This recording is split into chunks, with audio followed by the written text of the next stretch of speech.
Hello बच्चों, welcome to today's class. आज की क्लास में आप सबका बहुत बहुत स्वागत है। आई एम श्योर कि आप सबकी पढ़ाई बहुत बढ़िया चल रही होगी और आप रिवीजन के साथ साथ एमसीक्यू की प्रैक्टिस भी कर रहे होंगे। और अगर एमसीक्यू की प्रैक्टिस नहीं कर पा रहे हो तो बहुत जल्दी I am going to start a MCQ practice series for all of you. और उस एमसीक्यू सीरीज में हम बीसीके और बिजनेस इकोनॉमिक्स दोनों के एमसीक्यू सॉल्व करेंगे, जिससे कि आपको आपके आने वाले एग्जाम में, because as we all know, paper 4 आपका जो बिजनेस इकोनॉमिक्स और बीसीके का है वो पूरा का पूरा आपका ऑब्जेक्टिव होने वाला है। आपको उसमें से चार में से एक ऑप्शन चूज करना होगा और उसके लिए एमसीक्यू की प्रैक्टिस करना भाई बहुत जरूरी है। तो उसी चीज को एक इंपॉर्टेंस दिखाने के लिए, उसको और नर्चर करने के लिए, मैं बहुत जल्दी लाइक विद इन 1 और 2 days we are going to start this MCQ series. उसमें हम बहुत बढ़िया बढ़िया चुन चुन के, चाहे आपके प्रीवियस ईयर क्वेश्चंस हो, चाहे मॉक टेस्ट के प्रैक्टिस के क्वेश्चंस हो, रिवीजन टेस्ट पेपर के क्वेश्चन, या फिर आईसीएआई के स्टडी मटेरियल के अंदर जो क्वेश्चन दिए गए हैं उनको हम सॉल्व करेंगे। माई टारगेट इज कि हम आपके एग्जाम तक 1000 एमसीक्यू सॉल्व करें। This is my target. बाकी लेट्स सी, हम ट्राई करेंगे 1000 से ज्यादा भी करें। तो stay tune with us with all दो सीरीज। आज हम स्टार्ट कर रहे हैं बिजनेस एनवायरमेंट, जो बीसीके का चैप्टर नंबर 2 है। This is our lecture number 1 of business environment. Let's start the chapter.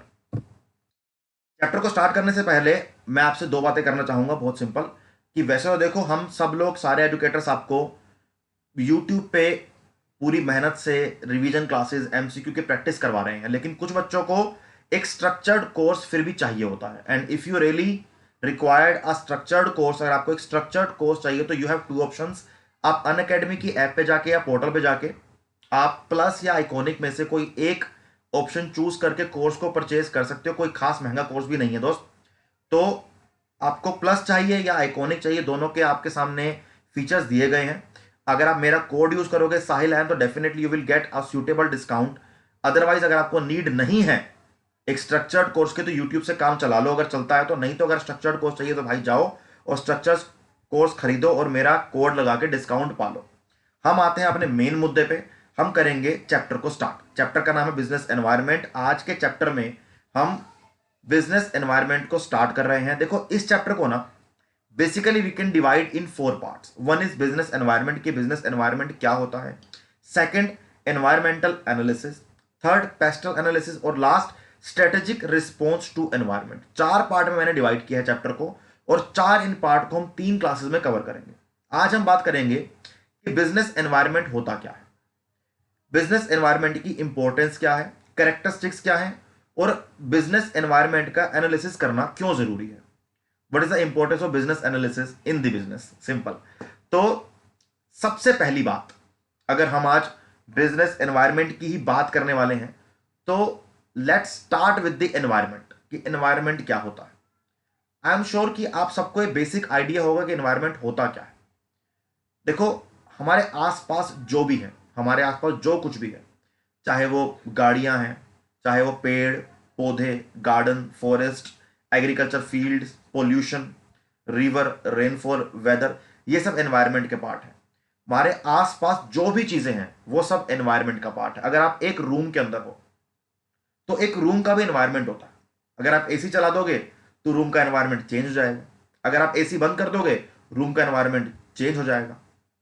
आप हीटर चला दोगे, रूम गर्म हो जाएगा तो एनवायरनमेंट गर्म हो जाएगा। आपके आसपास एक कबर्ड है, आपके आसपास एक टेबल है, आपके आसपास बुक्स हैं, तो वो एक अलग एनवायरनमेंट है। सो आपके आसपास जो भी चीजें हैं वो सब क्या है, वो एनवायरनमेंट है। और आपके आसपास की चीजें आपके लाइफ को परस्यू करने में, लाइफ में डिसीजन मेकिंग करने में, लाइफ को समझने में आपका एनवायरनमेंट बहुत बड़ा रोल प्ले करता है। अगर मैं बिजनेस की बात करूं तो सेम बात बिजनेस पे भी अप्लाई होती है। एक होता है बिजनेस एनवायरनमेंट। अब देखो, एनवायरनमेंट को ना बेसिकली आप दो तरीके से समझ सकते हो। One is internal and second is external. मानो आपका एक घर है तो आपके घर के अंदर का एनवायरनमेंट होगा इंटरनल एनवायरनमेंट, आपके बाहर का होगा external environment. But when we are talking about business environment, we are talking about the external environment of a business. अब जैसे मानो मैंने एक एक दुकान खोली, मेरे लिए दुकान एक बिजनेस है। कोई बहुत बड़ी एक कंपनी चाहता है उसके लिए दुकान हो सकता है बिजनेस ना काउंट करे, बट मानो मेरी दुकान मेरे लिए मेरा बिजनेस है। मैंने एक दुकान खोली तो मेरे दुकान के आसपास कितने कॉम्पिटिटर्स हैं, मेरे दुकान के आसपास दुकान पे पहुंचने के लिए कनेक्टिविटी कितनी है ट्रांसपोर्ट की, ये एनवायरनमेंट का पार्ट है। दुकान मेरी मार्केट, मेन मार्केट में है या फिर एक आइडल प्लेस पे है, this is the part of environment. जहां पर मैं दुकान खोल रहा हूं, वहां पर जो लोग रहते हैं, वहां के जो वहां जो लोग रहते हैं, जिनका घर है, उनकी परचेजिंग पावर क्या है, this is the part of environment. यानी कि मेरे दुकान के आसपास जो चीजें हैं, चाहे वो मेरा कंपटीशन हो, चाहे लोगों की परचेजिंग पावर हो, चाहे आसपास ट्रैफिक हो, चाहे कनेक्टिविटी कितनी है, मेन मार्केट में दुकान है या नहीं है, इन सब चीजों से मेरे डिसीजन मेकिंग, मेरी स्ट्रैटेजी, मेरे बिजनेस को लेके, मेरी दुकान को लेके बहुत ज्यादा इफेक्ट करेगी। तो बिजनेस का एनवायरनमेंट बहुत ज्यादा बिजनेस को इफेक्ट करता है। तो आज के चैप्टर को मेन लेवल पे स्टार्ट करने से पहले मैं आपको बोलूंगा कि लेट्स एक रोल प्ले खेलते हैं। ठीक है, रोल प्ले का मतलब होता है कि जैसे हूं मैं एक स्टूडेंट, लेकिन मैं खुद को आज एक टीचर समझूंगा। तो आज आप और मैं एक आपको पढ़ाने वाला, आपका टीचर, आपका बड़ा भाई हूं और आप एक स्टूडेंट हैं। बट हम दोनों एक बिजनेसमैन बन जाएंगे कि हम दोनों एक बिजनेस चलाते हैं, आप भी और मैं भी। अब हम एक बिजनेसमैन की तरह चैप्टर को समझने का ट्राई करेंगे। सो जब हम कंज्यूमर बिहेवियर के बारे में पढ़ते हैं तो मैं बोलता हूं कंज्यूमर बन जाओ। जब हम प्रोडक्शन के बारे में पढ़ते हैं मैं बोलता हूं प्रोड्यूसर बन जाओ। तो आज हम एक बिजनेस ओनर बनेंगे। बिजनेस ओनर की तरह जब मैं बिजनेस एनवायरनमेंट को समझूंगा तो things will become really very easy, उसको अंडरस्टैंड करना काफी इजी हो जाएगा। तो लेट्स स्टार्ट दी चैप्टर। हम चैप्टर के मेन पॉइंट्स पे आते हैं। तो अब आप सब बोलोगे सर, बात तो आप इकोनॉमिक्स की, बिजनेस की कर रहे हो, लेकिन ये चार्ल्स डार्विन सामने कैसे आ गए? कि सर बात तो आप कॉमर्स की कर रहे हो, अब साइंस पे कहां लेके जा रहे हो हमें? सर हम साइंस से पीछे छुड़ाने के लिए हमने कॉमर्स चूज करी थी। तो बेटा, चाहे आप साइंस की बात करो, चाहे आप कॉमर्स की बात करो, चाहे आप इकोनॉमिक्स की बात करो, चाहे आप आर्ट्स की बात करो, एवरीथिंग इज कनेक्टेड। अब मानो कोई साइंटिस्ट या कोई साइंटिफिक फर्म या साइंटिफिक ऑर्गेनाइजेशन एक कोई साइंटिफिक मेथड से एक प्रोडक्ट क्रिएट करती है और उसका पेटेंट लेने जाती है। अब पेटेंट पार्ट किसका है? कॉमर्स का। ठीक है ना? उसके बाद मानो किसी ने एक साइंटिफिक मेथड से कोई प्रोडक्ट बनाया। अब कोई भी चीज देख लो, चाहे आप लाइट, कैमरा, कंप्यूटर सिस्टम, आप कुछ भी देखो, ये माइक जिससे मैं बोल रहा हूं, मेरी आवाज आप तक पहुंच रही है, मेरी फोटो आपको दिख रही है, ये सब एक साइंस का पार्ट है कि भाई रिसर्च हुआ, साइंटिस्ट लोगों ने ये चीज, कैमरे को इन्वेंट किया, लाइट को इन्वेंट किया, लेकिन अब वो लाइट बिक कहां रही है? मार्केट में बिक रही है। उसके लिए हम इकोनॉमिक ट्रांजैक्शन कर रहे हैं। This is so all these are the part of a economic system, simple.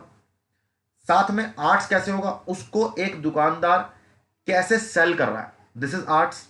मैं लाइट को, माइक को, कैमरा को कैसे यूज कर रहा हूं, दिस इज आर्ट्स।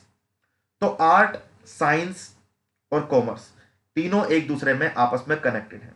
सेम जब हम चार्ल्स डार्विन की एक बहुत ही इंपॉर्टेंट लाइन को पढ़ते हैं, that it is not the strongest of the species that survive, not the most intelligent, but the one most responsive to challenge.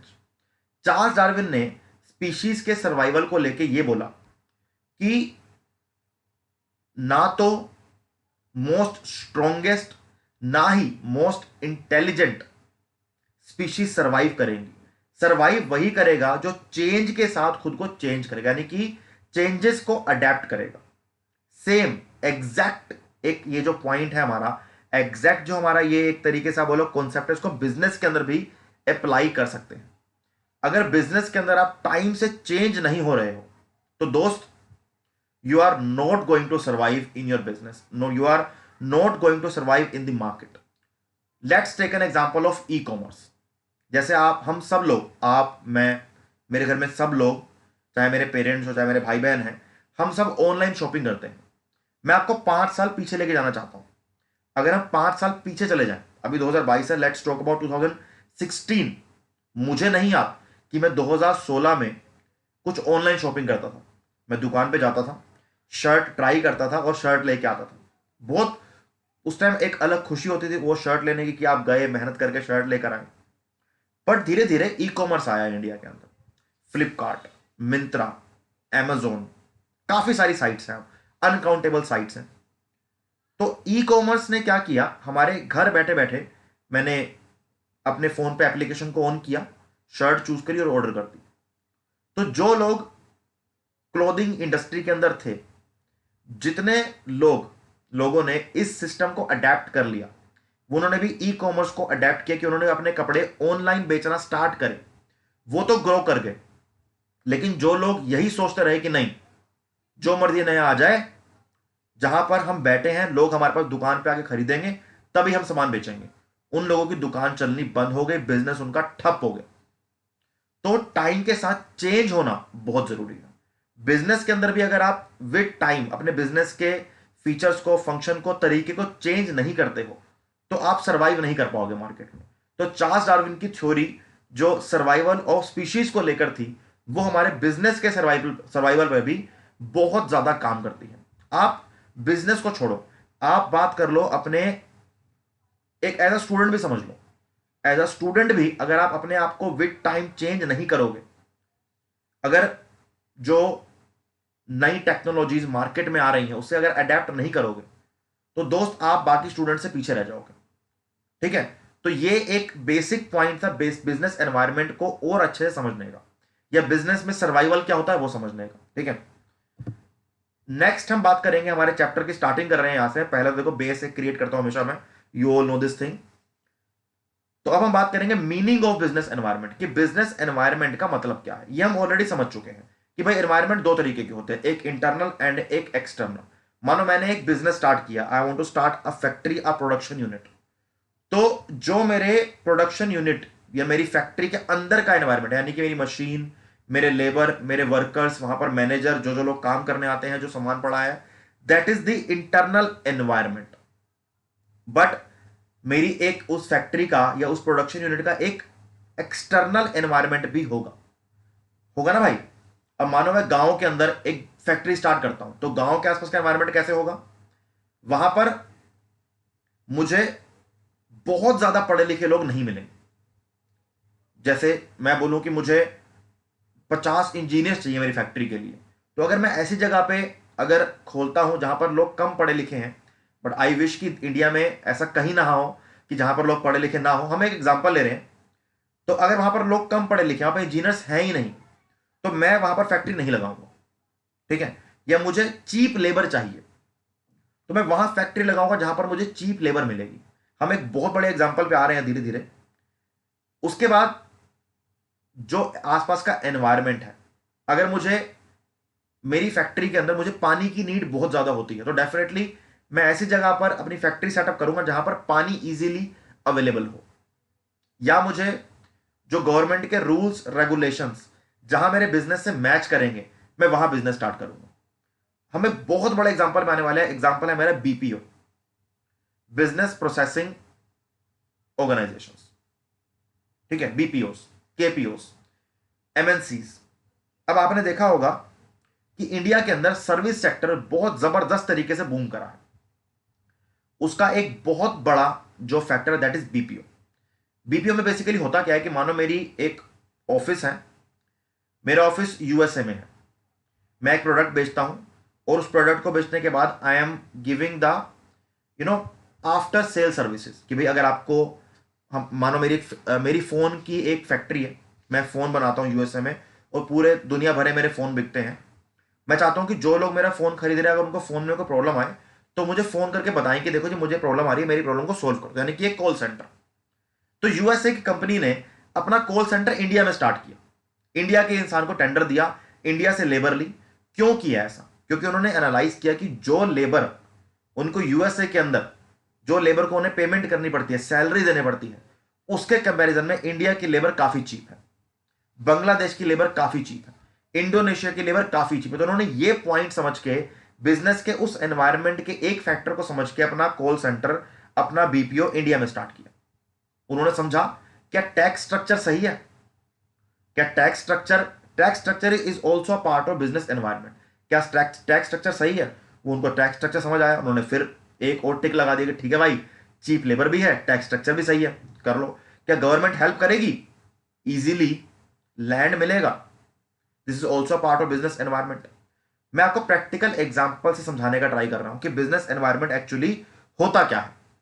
तो आपके आसपास, जैसे मैंने बोला कि मैंने एक दुकान स्टार्ट करनी है, तो मैं डेफिनेटली सोचूंगा कि अगर मैं एक ऐसी दुकान स्टार्ट कर रहा हूं तो मुझे वहां पर क्या बेचना है। वो डिपेंड करेगा कि वहां पे आसपास लोग कैसे रहते हैं, उनकी परचेजिंग पावर कितनी है, क्या मैं मेन मार्केट में खोल रहा हूं या मैं मेरी दुकान एक दुकान के एक गली के कोने पे है। बहुत फर्क पड़ता है उन सब पॉइंट से। अगर मुझे एक फूड आउटलेट स्टार्ट करना है और मैं एक फूड आउटलेट स्टार्ट करना चाहता हूं, बहुत महंगा कैफे, बड़ा कैफे, एकदम एंटीक कैफे, एकदम लग्जरी कैफे, तो डेफिनेटली मैं ये देखूंगा कि क्या मेरे कैफे तक लोग पहुंच पाएंगे, रोड की कनेक्टिविटी है। ये सब बिजनेस एनवायरनमेंट का पार्ट होता है। तो हमारे बिजनेस के आसपास जितनी भी चीजें हैं, चाहे वो रूल्स रेगुलेशंस हो, ट्रांसपोर्टेशन की कनेक्टिविटी हो, हमारे कॉम्पिटिटर्स हो, बाहर का कंपटीशन हो, रॉ मटेरियल की अवेलेबिलिटी हो, लेबर की अवेलेबिलिटी हो, ये सब हमारे बिजनेस एनवायरनमेंट का पार्ट होता है।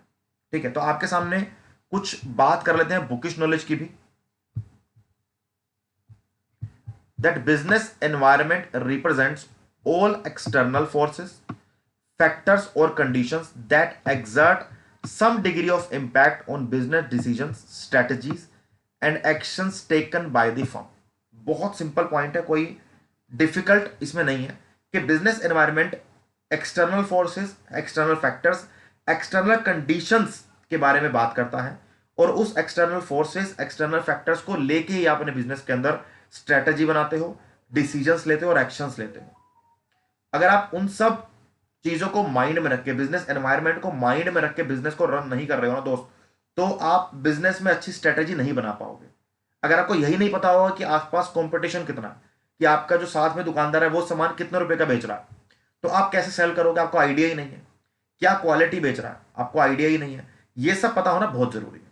तो this is all about the business environment. Business environment में क्या क्या आता है एक बार देख लेते हैं। फर्स्ट पॉइंट देखेंगे हम, इकोनॉमी, इकोनॉमिक सिस्टम क्या है, पॉलिटिकल लीगल सिस्टम क्या है, demographic social system, competition, global system, technological. अगर मैं बहुत सिंपल से बात करूं तो let's start with the economic thing. Economic system से मुझे समझ आता है, हम मैं इकोनॉमिक और डेमोग्राफिक दोनों को साथ में लेके चलूंगा कि भाई मैं पूरी कंट्री की बात नहीं कर रहा, हम बहुत सिंपल समझेंगे कि मैंने एक दुकान स्टार्ट करी। अब मैं चाहता हूं कि मुझे एक चाय की दुकान स्टार्ट करनी है, बहुत सिंपल लेके चलते हैं, मुझे एक चाय की दुकान स्टार्ट करनी है, तो डेफिनेटली मैं उस जगह पे चाय की दुकान खोलूंगा जहां पर बहुत सारे लोग हों। जैसे आप सबके एरिया में एक ऐसा एरिया होगा जहां पर बहुत सारे कोचिंग इंस्टीट्यूट्स होंगे, स्कूल्स होंगे, कॉलेजेस होंगे, वहां बच्चे रहते हैं। एक एरिया होगा जहां बहुत सारे पीजी बने हैं, वहां पर बहुत सारे बच्चे रहते हैं। अगर वहां पर आप चाय की दुकान खोलोगे तो आपकी चाय की दुकान जरूर चलेगी। कहीं पर बहुत सारे ऑफिस हैं, एमएनसीज के ऑफिस हैं, बड़ी बड़ी फैक्ट्रीज हैं, वहां पर बहुत बहुत सारे हजारों लोग उस एरिया में काम करते हैं, तो हजारों लोग काम करेंगे तो चाय पीने भी आएंगे। अगर आप इस बात को माइंड में रख के अपने चाय की रेडी खोलने की स्ट्रेटेजी बनाओगे तो डेफिनेटली आपकी चाय की जो दुकान है उसके चलने के चांसेस, ग्रो करने के चांसेस बढ़ जाते हैं। अब बात होगी चाय की। Let's come to a business, कि आप एक बिजनेस स्टार्ट करना चाहते हैं। मैं चाहता हूं कि मैं एक लाइट बनाने की फैक्ट्री स्टार्ट करूं, मतलब नोट लाइट बनाने की, tube lights, bulbs, ring lights जो आजकल वीडियो बनाने के लिए चलती हैं, यहाँ सामने लगी भी हुई है एक, थोड़ी सी मेरे फेस पे डालने के लिए कि थोड़ा अच्छा दिखूं वीडियो में मैं। तो मानो मैंने सोचा कि मैं वो एक फैक्ट्री स्टार्ट करूंगा बनाने की, तो मैं पहले जाके देखूंगा लैंड, कि भाई लैंड बहुत जरूरी है, वहां पर लेबर अवेलेबल है कि नहीं है, रॉ मटेरियल अवेलेबल है कि नहीं है, ट्रांसपोर्टेशन अवेलेबल है कि नहीं है। मैं बात कर रहा हूं पॉलिटिकल और लीगल सिस्टम की। मैं सबसे पहले ये देखूंगा कि जहां मैं फैक्ट्री स्टार्ट कर रहा हूं वहां पर rules, regulations, taxation system, taxation is also related to legal part. अगर हम देखें तो ब्रॉड लेवल पे टैक्स सिस्टम क्या है, टैक्स स्ट्रक्चर क्या है, मैं ये सब समझ के बिजनेस को स्टार्ट करूंगा। अगर आप इन सबको बिना समझे बिजनेस स्टार्ट कर दोगे तो भाई लॉस होने के चांसेस बढ़ जाते हैं, लॉस होने के चांसेस बहुत ज्यादा बढ़ जाएंगे। आगे बात करूं, let's talk about the social part, कि सोशल पार्ट क्या है। आप जो बिजनेस स्टार्ट कर रहे हो, आप उस आपके किसी बिजनेस के डिसीजन से, आपके प्रोडक्ट से आप अपने आसपास के लोगों के सेंटीमेंट को हर्ट तो नहीं कर रहे हो। आप सोशली ऐसा कुछ तो नहीं बेचने चाह रहे हो जिससे आपका प्रोडक्ट प्रोडक्ट फॉल होने के, आपको लॉस होने के चांसेस बहुत ज्यादा है। ये सब माइंड में रख के चलना बहुत जरूरी होता है। कि जैसे अब एक बहुत ज्यादा बीच में न्यूज थी कि हमारे बड़े बड़े स्टार जैसे कि शाहरुख खान और अजय देवगन, अक्षय कुमार, ये सब लोग पान तंबाकू की ऐड कर रहे हैं। तो कुछ लोगों ने बोला कि यार ये सोशली इंक्लाइंड नहीं है, अपनी सोशल रिस्पॉन्सिबिलिटीज नहीं समझते। तो अगर आपको लगता है कि आप अपनी सोशल रिस्पॉन्सिबिलिटीज के साथ रहकर बिजनेस स्टार्ट करना चाहते हो, तो डेफिनेटली आप पान तंबाकू या अल्कोहल का बिजनेस स्टार्ट नहीं करोगे। तो ये सब कुछ सोशल का पार्ट आ गया। फिर सबसे इंपॉर्टेंट पार्ट जो मुझे लगता है दैट इज कंपटीशन, कि जिस इंडस्ट्री में आप जाना चाहते हो, जिस इंडस्ट्री के अंदर आप अपना बिजनेस को स्टार्ट करने वाले, चाहे वो चाय की दुकान हो, जूस की दुकान हो, चाहे वो एक बहुत बड़ा पब्लिशिंग हाउस हो, बहुत बड़ा कोचिंग सेंटर हो, बहुत बड़ा एक आप कुछ भी स्टार्ट कर रहे हो, बड़ा कॉल सेंटर स्टार्ट कर रहे हो, आपको कंपटीशन के बारे में पता होना बहुत जरूरी है कि कौन कौन सी और कंपनीज है जो सेम काम कर रही हैं, उनके प्रोडक्ट का प्राइस क्या है, उनके प्रोडक्ट के अंदर क्या बेनिफिशियल क्या बेनिफिट्स हैं, क्या एडवांटेजेस हैं, क्या डिसएडवांटेजेस हैं, कहां पे अपने लूप होल्स को पकड़ के अपने बिजनेस को, अपने प्रोडक्ट को उनसे बेटर बनाना है। ये सब कंपटीशन है, ये सब एनवायरमेंट को समझना पड़ेगा। टेक्नोलॉजी मार्केट में क्या चल रही है, मानो आपने दुकान स्टार्ट करी, आपने एक फूड कैफे स्टार्ट किया, वहां पे आप डिजिटल पेमेंट नहीं लेते हो, तो कस्टमर खुश नहीं होगा आपके पास आके, क्योंकि जितने मानो एक एक पूरी मार्केट में 10 कैफेज हैं या 10 रेस्टोरेंट्स हैं, 10 में से 9 रेस्टोरेंट्स ऑनलाइन पेमेंट या यूपीआई, गूगल पे, पेटीएम ले रहे हैं, आप नहीं ले रहे। तो मैं आपके पास एज अ कस्टमर गया, मेरा बिल आया 1,000 रुपए का, मैंने कहा भैया यूपीआई करूंगा, कैश नहीं है। उसने कहा भैया यूपीआई तो नहीं होगा, एटीएम से पैसे निकाल के आओ। तो मेरे लिए प्रॉब्लम होगी ना एक, तो मैं नेक्स्ट टाइम से उस रेस्टोरेंट में नहीं जाऊंगा, मैं उस जगह जाऊंगा जहां पर यूपीआई वो लोग लेते हो सकता है कि मैं थोड़ा टेस्ट के अंदर भी, थोड़े प्रोडक्ट के अंदर भी, थोड़े एम्बियंस के अंदर भी कुछ तरीके से एडजस्ट कर लूं, because of that one part की यार मुझे एक ऐसी चीज जो हर जगह अवेलेबल है आपके पास अवेलेबल क्यों नहीं है। तो टेक्नोलॉजी के साथ भी आपको अपग्रेड होना बहुत जरूरी है।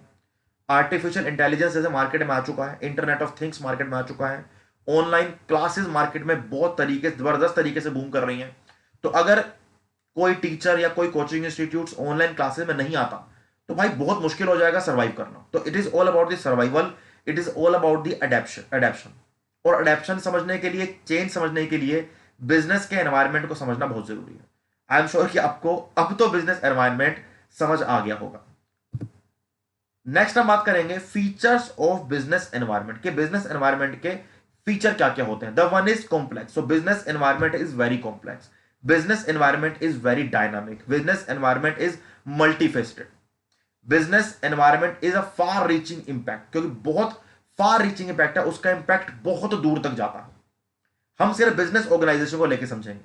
Next last is business environment, और you can say business is uncertain. हम इसके बारे में एक इंडिविजुअल बात करेंगे। So let's start with the first point, that why business environment, that is why business environment is complex. कि दोस्त बिजनेस एनवायरनमेंट इतना कॉम्प्लेक्स क्यों है, कि बिजनेस एनवायरनमेंट एक्चुअली में कॉम्प्लेक्स क्यों है। बहुत सिंपल बात है, एनवायरनमेंट में ना बहुत सारे फैक्टर्स होते हैं।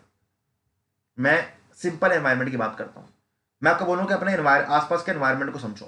क्या क्या समझना पड़ेगा आपको, वहां पर वेदर कैसा है, विंड सिस्टम कैसा है, मॉनसून कब आता है, बारिश कब आती है, फ्लड्स आने के चांसेस कितने हैं, मिट्टी कितनी है, धूप कितनी है, किस मौसम के अंदर रेनफॉल आती है, ये सब आपके आसपास का एनवायरनमेंट है।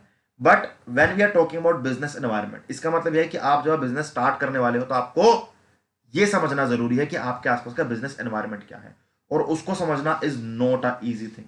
Let's think about it, reality की बात करते हैं।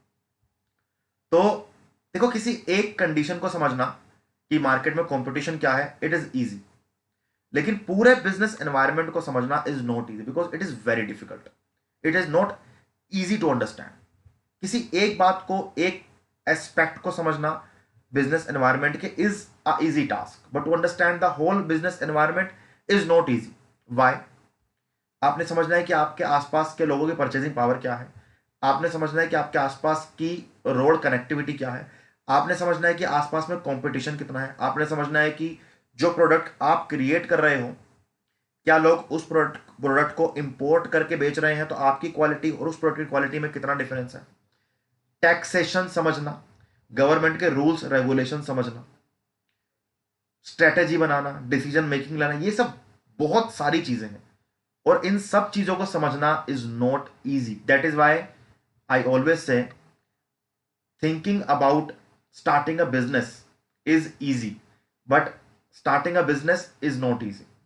सो सेम तरीके से बिजनेस एनवायरनमेंट के एक दो एस्पेक्ट को समझना इज इजी, बट पूरे बिजनेस एनवायरनमेंट को समझ लेना is a very complex concept और you can say very complex process. So अब सर ठीक है कॉम्प्लेक्स है, लेकिन इस चीज से हमने सोल्व कैसे करेंगे? कॉम्प्लेक्स है लेकिन ठीक है, लेकिन बिजनेस तो लोग कर रहे हैं, तो कैसे सोल्व करते हैं? देखो दो तरह के लोग आपको देखेंगे, मिलेंगे आपको बिजनेस जो करते हैं। वो चाहते हैं कि हम बिजनेस स्टार्ट करने से पहले सब कुछ पहले ही समझ लें, क्या टैक्सेशन है, क्या rules regulation, competition, market, connectivity, हजार चीजें सब समझ लें।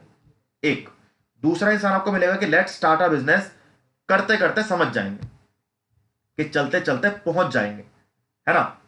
जैसे मुझे को बच्चा पूछता है कि सर मुझे समझा दो कि स्ट्रेटेजी क्या होगी एग्जाम को पास करने की। मैं बोलता हूं पहले पढ़ना स्टार्ट तो कर, पहले पढ़ने तो बैठ, पहली स्ट्रेटेजी वही है तो कर ना, ऐसे बोलते हैं ना तो पढ़ने बैठ तो सही यार, पहली स्ट्रेटेजी वही कि पढ़ने बैठो। धीरे धीरे जैसे आप पढ़ने बैठोगे आपको सिलेबस समझ आएगा, आपको सिलेबस समझ आने के बाद एग्जाम में कैसे क्वेश्चन आते हैं वो समझ आएंगे, तो क्या पढ़ना है क्या नहीं पढ़ना है वो समझ आएगा, प्रैक्टिस के फायदे समझ आएंगे, रिवीजन के फायदे समझ आएंगे। सेम जब आप बिजनेस को स्टार्ट कर लेते हो, बिजनेस को स्टार्ट करने के बाद धीरे धीरे आप इन सब कॉम्प्लेक्सिटीज को सोल्व करते जाते हो, और विद टाइम आपका बिजनेस ग्रो भी कर जाता है और बिजनेस के सारे एस्पेक्ट्स को आप एनवायरनमेंट को समझ भी जाते हो। तो दिस इज सॉल्यूशन। बट यहां पर यह समझना है कि एक कैरेक्टरिस्टिक यह है कि बिजनेस एनवायरनमेंट कॉम्प्लेक्स है। So the environment consist of number of factors, events, conditions and influences arising from different sources. देखो आपके सामने ये सब एक बुकिश लैंग्वेज है, लेकिन मैं आपको बहुत आसान शब्दों में चीजों को समझा रहा हूं। अगर आप मेरी बात को भी समझ जाओगे ना, तब भी आप जाके एग्जाम में क्वेश्चन सॉल्व कराओगे। Second is business environment is dynamic. Business environment is very dynamic. Business is very dynamic. हमने एग्जाम्पल लिया यूपीआई का, डिजिटल पेमेंट सिस्टम का। हमने एग्जाम्पल लिया बीपीओस का। हमने अलग अलग तरीके के एग्जाम्पल से आप डायनेमिक को समझते हो कि बिजनेस एनवायरनमेंट डायनेमिक क्यों है। बिजनेस एनवायरनमेंट डायनेमिक का मतलब है कि जो बिजनेस का एनवायरनमेंट है दैट इज कॉन्स्टेंटली चेंजिंग। आपके सामने लिखा है the environment is constantly changing in nature due to the many and varied influences operating. There is dynamism in the environment causing it to continuously change its shape and character। हमने बात करी थी e commerce की, दोबारा same example पे आते हैं। 5 साल पहले ई कॉमर्स नहीं था, लोग दुकानों में सामान बेचते थे, दुकानों पे इतनी भीड़ होती थी कि पैर रखने की जगह नहीं होती थी। लेकिन बाद में ई कॉमर्स आया, लोगों ने ई कॉमर्स को समझा, पता लगा कि भाई ये ऐसा चेंज है जिसके साथ आपको चेंज होना बहुत जरूरी है। अगर आप चेंज नहीं होगे, उस डायनामिक एस्पेक्ट्स को नहीं समझ के खुद को चेंज नहीं करोगे, तो आपका बिजनेस डूब जाएगा, बिजनेस ठप हो जाएगा। तो आपने उस ई कॉमर्स को अडेप्ट किया और अपनी चीजों को ऑनलाइन बेचना स्टार्ट किया, और अब तो लोग स्टार्ट ही बिजनेस ऑनलाइन करते हैं, दुकान खोलते ही नहीं है। अब आते हैं हम फूड इंडस्ट्री में, फिर चलते हैं 5 साल पहले। 5 साल पहले रेस्टोरेंट्स थे, कैफेज थे, उसके बाद ये ऑनलाइन फूड एप्स आई जैसे कि स्विगी, जोमैटो, काफी सारी हैं। तो अब उस पर क्या होता है कि आप अपने प्रोडक्ट को ऑनलाइन सेल कर सकते हो। मैं ऑर्डर कर सकता हूँ कि आज मेरा नूडल्स खाने का मन है, मैं अपना फोन उठाऊंगा, फेवरेट रेस्टोरेंट चूज करूंगा और उससे नूडल्स ऑर्डर कर दूंगा।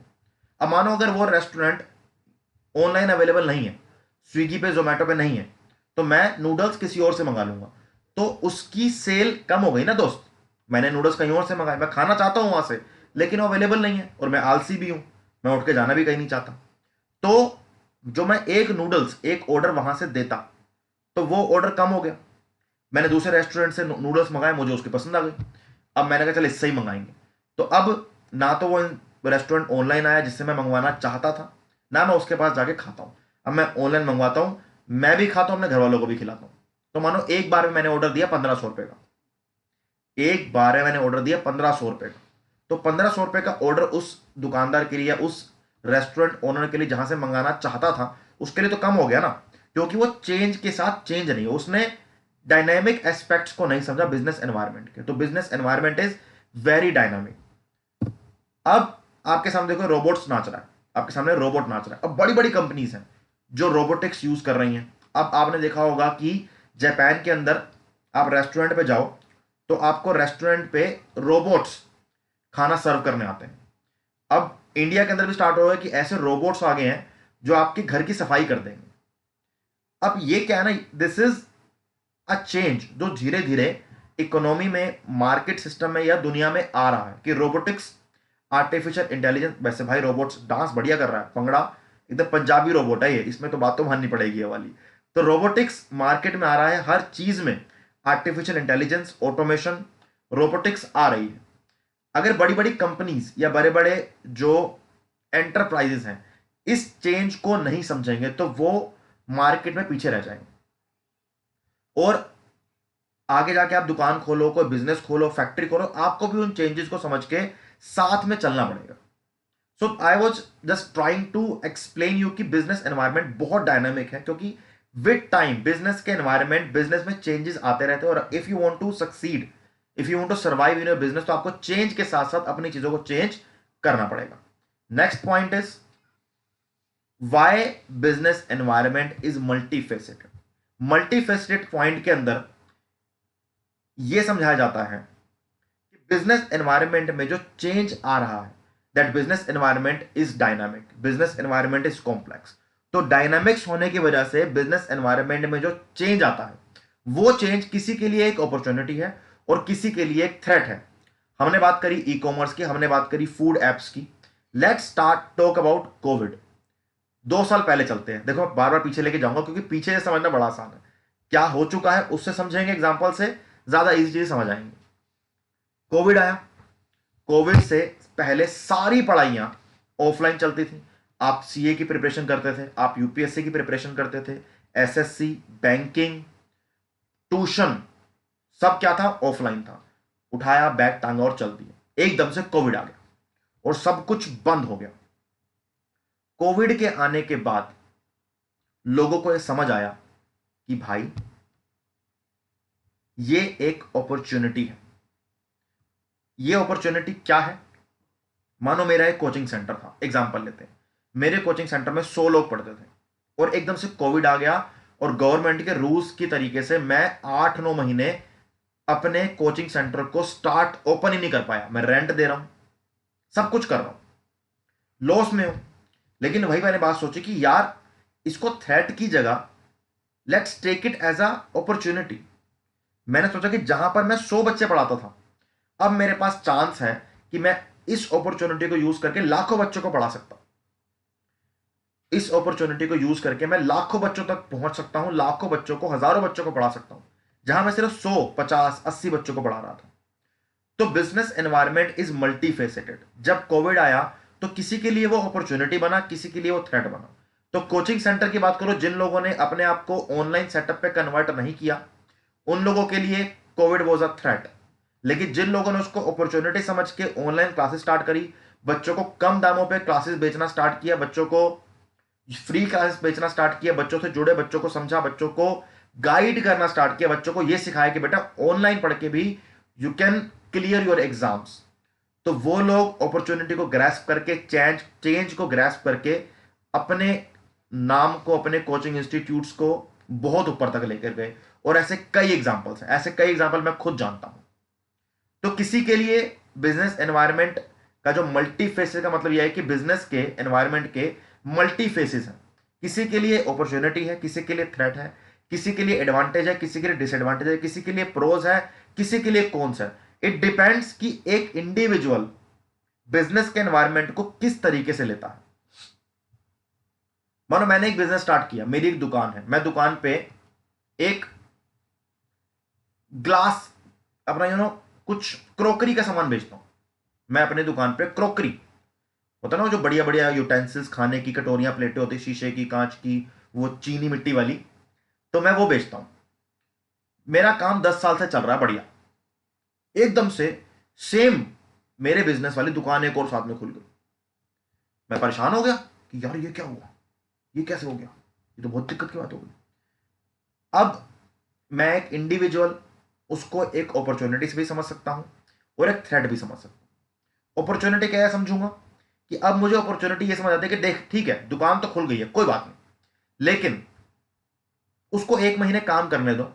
मेरे पास एक्सपीरियंस है, मेरे पास मेरे कस्टमर्स हैं, मेरे पास रॉ मटेरियल कहां से लेके आना उसकी नॉलेज है, मैं उस नॉलेज को यूज करूंगा, उससे बेटर प्रोडक्ट बेचूंगा, उससे थोड़े से कम दामों में बेचूंगा लेकिन ज्यादा बेचूंगा, जिससे मेरा प्रॉफिट ही बढ़ जाएगा, जिससे मेरी क्वालिटी बढ़ जाएगी और एट द एंड जाके मुझे फायदा ही होगा।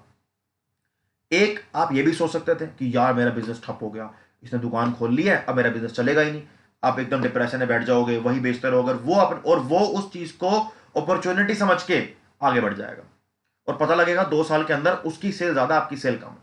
तो किसी के लिए बिजनेस एनवायरनमेंट के जो मल्टी फेसिटेड यानी कि जो बहुत सारे फेसेस है बिजनेस एनवायरनमेंट के, किसी के लिए अपॉर्चुनिटी है, किसी के लिए थ्रेट है, किसी के लिए एडवांटेज है, किसी के लिए डिसएडवांटेज है।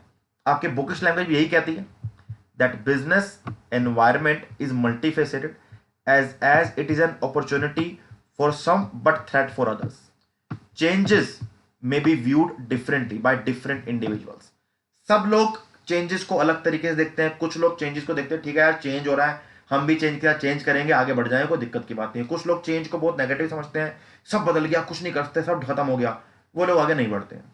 तो आपको भी लाइफ में कुछ भी चैलेंजेस आए, कोई प्रॉब्लम आए, तो हर चैलेंज को अपॉर्चुनिटी समझो, उसके साथ चेंज होकर खुद को ग्रो करो, इंप्रूव करो, आपको आगे बढ़ने से कोई नहीं रोक पाएगा। नेक्स्ट हम बात करेंगे business environment is far reaching impact. इसको आप 2 तरीके से समझ सकते हो कि बिजनेस एनवायरनमेंट के बहुत बड़े इंपैक्ट है। बिजनेस का एनवायरनमेंट आपके चले चलाए बिजनेस को डुबा भी सकता है और आप जिस बिजनेस में एंट्री कर रहे हो आपके पूरे बिजनेस को चेंज भी कर सकता है। बात करो बड़े बड़े इंडस्ट्रीज की, रिलायंस की, आदित्य बिरला ग्रुप की, है ना, आईटीसी की बात कर लो। आईटीसी का क्या नाम है, टोबैको कंपनी, है ना, लेकिन क्या काम क्या उनका, उनकी होटल चेन है। क्या क्या काम है जो आईटीसी नहीं करती, क्या काम है जो रिलायंस इंडस्ट्रीज नहीं करती, क्या काम है जो आदित्य बिरला नहीं करता। Let's talk about Reliance. अगर मैं रिलायंस की बात करूं तो पेट्रोकेमिकल से लेकर फैशन इंडस्ट्री में, मोबाइल नेटवर्क में जियो की बात कर लो, फैशन इंडस्ट्री की बात कर लो, गैसेस की बात कर लो, पेट्रोलियम की बात कर लो, इलेक्ट्रिसिटी की बात कर लो, आप कोई नाम लो इंडस्ट्री का, चाहे वो रिलायंस हो चाहे वो टाटा हो, आपको लगेगा कि ये सब सब कुछ कर रहे हैं, लेकिन ये कैसे कर रहे हैं। जब इन्होंने बिजनेस स्टार्ट किया था तो इनका ये प्लान नहीं था। जब रिलायंस ने बिजनेस स्टार्ट किया तो उनके सिंपल प्लान्स थे। जब टाटा ने बिजनेस स्टार्ट किया तो उनका स्टील की कंपनी थी, सिंपल प्लान थे। कैसे पता था कि टाटा अपनी चाय भी लॉन्च कर देगा, टाटा अपनी गाड़ियां भी लॉन्च कर देगा, किसी को समझ नहीं आया। लेकिन it's all about the business environment because they understand the business environment. जब टाटा ने पहली बार मार्केट में एक इंडियन मैन्युफैक्चर्ड कार लॉन्च करी तो उनको एक बात समझ आई कि मार्केट में जो गाड़ियां बिक रही हैं वो बाहर से आती हैं। अब गाड़ियां बाहर से आएंगे, उनके प्रोडक्ट टूल्स बाहर से आएंगे तो डेफिनेटली महंगी होंगी। तो टाटा को एक लूप होल समझ आई कि भाई एक ऑप्शन है, एक एक चांस है ऐसा जहां पर अपनी एक ऑटोमोबाइल कंपनी स्टार्ट करके बहुत ग्रो कर सकते हैं। उसे 2 फायदे होंगे, एक हमारी कंपनी ग्रो करेगी, हम पैसा कमाएंगे, लोगों को एम्प्लॉयमेंट मिलेगी। ये बात भी समझा करो साथ साथ, अगर कोई बड़ा फैक्ट्री खुल रही है तो बिजनेस ओनर को पैसा कमाएगा, उसमें कोई डाउट नहीं है, कोई एहसान नहीं कर रहा किसी के ऊपर। लेकिन उसके साथ साथ जो लोग वहां पर नौकरी करेंगे उनको एम्प्लॉयमेंट मिलेगी, उसके बारे में सोचना चाहिए। उसके बाद फार रीचिंग इंपैक्ट, देखो एक ये भी हो गया, एम्प्लॉयमेंट हो गया, फार रीचिंग इंपैक्ट कि टाटा ने बिजनेस एनवायरनमेंट को समझा कि जो गाड़ियां बिक रही हैं वो बाहर से आ रही हैं, महंगी महंगी गाड़ियां हैं, तो उन्होंने उस प्रोडक्ट को समझ के अपनी गाड़ी लॉन्च कर दी। आई थिंक गाड़ी का नाम था इंडिका, जो लॉन्च करी थी उन्होंने। तो ऑब्वियसली स्टार्टिंग में गाड़ी अच्छी नहीं थी, लेकिन विद टाइम, अगर अभी हम टाटा की बात करें तो टाटा की गाड़ी बहुत शानदार है, टाटा की महंगी महंगी गाड़ियां आती हैं। सेम अगर मैं महिंद्रा की बात करूं तो महिंद्रा ने भी यही किया, उन्होंने समझा कि मार्केट में जगह है खुद को बिल्ड करने की। और महिंद्रा का बिजनेस देखोगे तो महिंद्रा का क्या नहीं है, महिंद्रा के बिजनेस में वो गाड़ियां बेचते हैं। महिंद्रा में आप देखोगे तो उनका होटल चेन भी है, आईटीसी की होटल चेन है, टाटा की होटल चेन है, आदित्य बिरला ग्रुप कपड़े बेचते हैं, क्या क्या नहीं बेचते। तो ऐसा नहीं कि जब इन्होंने स्टार्ट किया तो तब से सारे बिजनेस थे, लेकिन उन्होंने बिजनेस एनवायरनमेंट को समझा और बिजनेस एनवायरनमेंट को समझते हुए उसको अडेप्ट किया और नई नई इंडस्ट्रीज, नए नए प्रोडक्ट बेचना स्टार्ट किए। तो बिजनेस एनवायरनमेंट का फार रीचिंग इंपैक्ट का मतलब है कि बिजनेस एनवायरनमेंट का जो इंपैक्ट है वो बहुत बड़ा है। वो एक बने बनाए बिजनेस में अगर आप चेंजेस नहीं लेके आ रहे हो, अपने आसपास के एनवायरनमेंट को नहीं समझ रहे हो, तो आप लॉस भी कर सकते हो, डूब भी सकते हो। लेकिन अगर आप उस बिजनेस एनवायरनमेंट को समझ गए तो ग्रो करने के चांसेस मेरे दोस्त बहुत ज्यादा बढ़ जाते हैं, प्रॉफिटेबिलिटी के चांसेस बहुत ज्यादा बढ़ जाते हैं। तो एक ऑर्गेनाइजेशन बिजनेस एनवायरनमेंट को समझ के बहुत ज्यादा ग्रो कर सकती है, बहुत ज्यादा प्रॉफिट कमा सकती है।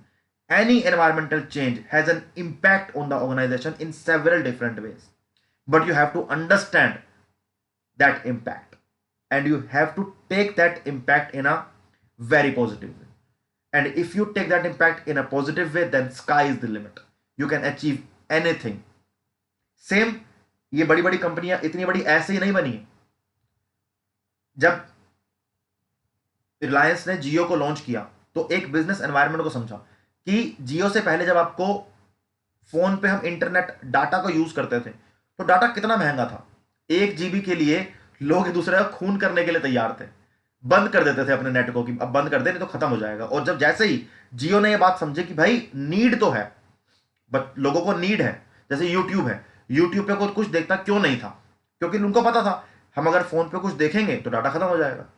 रिलायंस ने यह बात समझी और यह बात समझ के कि लोगों को नीड है फ्री डाटा की, ज्यादा डेटा की, उन्होंने जियो लॉन्च किया। जैसे ही जियो लॉन्च हुआ सब कंपनीज ने अपने डेटा के प्राइस कम कर दिए और रिलायंस जियो ने पूरी मार्केट पे अपनी 100% पकड़ बना ली। हाँ, after certain period of time Airtel ने बाउंस बैक किया, लेकिन अभी रिलायंस जियो की जो पकड़ है इस इंडस्ट्री में बहुत ज्यादा बढ़िया है। तो उन्होंने बिजनेस एनवायरनमेंट को समझा और बिजनेस एनवायरनमेंट को समझ के उन्होंने उस चेंज के साथ खुद को चेंज करके प्रॉफिटेबिलिटी, ग्रोथ दोनों को साथ में अपनी इंडस्ट्री में वेलकम किया और बहुत लोगों को एम्प्लॉयमेंट दी है, बहुत लोगों को उससे फायदा मिला है। तो बिजनेस एनवायरनमेंट के, बिजनेस के दोनों के इंपैक्ट फार रीचिंग है। नेक्स्ट हम बात करेंगे that business environment is uncertain. देखो इस पॉइंट को ना मैं डायनामिक एस्पेक्ट से भी कंपेयर कर सकता हूं, चेंजेस से भी कंपेयर कर सकता हूं। सिंपल पॉइंट ये है कि बिजनेस एनवायरनमेंट में ना चेंजेस बहुत जल्दी आते हैं, एकदम फटाफट। So let's talk about fashion. कुछ टाइम पहले एक जीन्स चलती थी, फटी हुई जीन्स, रग्ड जीन्स से बोलते हैं। एक जीन्स चलती थी जिसमें बीच में कलर अलग होता था, पूरी ब्लू जीन्स है, बीच में व्हाइट पट्टी है। तो फैशन है, एक फैशन में एनवायरनमेंट का पार्ट है। जिन लोगों का क्लोथिंग बिजनेस है उनको फैशन के हिसाब से काम करना पड़ता। तो जो लोग वो फटी हुई जीन्स बना रहे थे उन्होंने समझा कि हाँ ये चलने वाली है, उन्होंने बनाई, बहुत लाखों रुपए कमाए, करोड़ों रुपए कमाए। जिन लोगों ने नहीं किया उन लोगों ने पैसा नहीं कमाए। लेकिन एक पॉइंट और भी है, फैशन एकदम से चेंज भी हो जाता है, फैशन एकदम से चेंज भी हो गया। तो business environment is very uncertain, business environment is very volatile because it changes very fast. See if we talk about the big industries, the ऐसी इंडस्ट्रीज जो बहुत एक अच्छी इंडस्ट्रीज हैं, बड़ी इंडस्ट्रीज हैं, जो इंडस्ट्रीज काफी सेटल्ड इंडस्ट्रीज हैं, वहां पर चेंजेस आपको एकदम देखने को नहीं मिलते, वहां चेंजेस धीरे धीरे आएंगे। लेकिन कुछ इंडस्ट्रीज जो डेली प्रोडक्ट के, जैसे फैशन हो गया, आपकी ट्रेंडिंग जो चीजें हैं, फैशन बहुत बड़ा एग्जांपल है इस चीज का कि fashion every day, every week, every month change होता है। जैसे H&M को लेके, जारा को लेके एक थ्योरी है कि वो अपने कपड़ों को बार बार चेंज करते रहते हैं कि लोग फैशन में जब कपड़े नए आएंगे तो लोग नए फैशन को देख के कपड़े ज्यादा खरीदें। अगर हम वही पुरानी चीजें बेचते रहेंगे तो लोग चीजें नहीं खरीदेंगे। अब मैंने ब्लू जींस खरीद, तो ब्लू जींस खरीद ली, एक और खरीद लूंगा, चेक वाली शर्ट खरीद ली तो एक और खरीद लूंगा। लेकिन कोई नई शर्ट देखेगी तभी तो नया कुछ लूंगा, सिंपल सी बात ये वाली है। तो business environment is very uncertain, इसको आप डायनामिक वाले पार्ट से, चेंज वाले पार्ट से कंपेयर कर सकते हो। तो यहां पर कुछ इंडस्ट्रीज हमने लिखी हैं example, like in some industries like fashion, film industries, information technology, etc., it is almost impossible to predict the future trend. So it is very true that you can not predict the future trend in business environment, but you can change yourself, you can adapt your business environment, you can adapt those changes, you can adapt that volatility. आप उसको adapt करके अपने business में काफी grow कर सकते हो, कुछ नया लेके आ सकते हो। तो उससे बढ़िया कोई बात ही नहीं है। नया तो चलता है, इंडिया बहुत बड़ी मार्केट है, इंडिया में अगर आप कुछ नया लॉन्च करो और अफोर्डेबल लॉन्च करो तो जरूर चलेगा। Which is very understandable. आप लोग 12th कर चुके हो, एक सीए वाली बड़ी एक कोर्स की राह पे चल चुके हो, ये बात आपको समझना बहुत जरूरी है। तो बिजनेस एनवायरनमेंट इज अनसर्टेन। इसके बाद हम बात करेंगे इंपॉर्टेंस ऑफ बिजनेस एनवायरनमेंट की। बिजनेस एनवायरनमेंट की इंपॉर्टेंस क्या है? देखो, बिजनेस एनवायरनमेंट की इंपॉर्टेंस और बिजनेस एनवायरनमेंट के कैरेक्टर्स कहीं ना कहीं मिलते जुलते हैं, लेकिन हम थोड़ा सा सिर्फ इसको बेसिक समझने का ट्राई करेंगे। The first is determining opportunities and threats. Second is giving directions for growth, continuous learning, meeting competition, image building. Business characteristics हमने क्या समझा कि बिजनेस के कैरेक्टरिस्टिक्स, बिजनेस एनवायरनमेंट के कैरेक्टरिस्टिक्स फीचर्स क्या हैं। अब हम समझेंगे कि बिजनेस एनवायरनमेंट की इंपॉर्टेंस क्या है।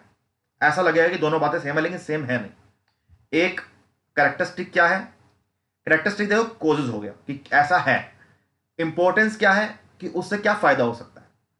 अब मैंने एक बिजनेस स्टार्ट किया, उस बिजनेस को ग्रो करने के लिए, बिल्ड करने के लिए मुझे अपॉर्चुनिटीज, थ्रेट्स, कंपटीशन, ये सब समझना बहुत जरूरी है। अब वो मुझे चीज समझ कैसे आती है?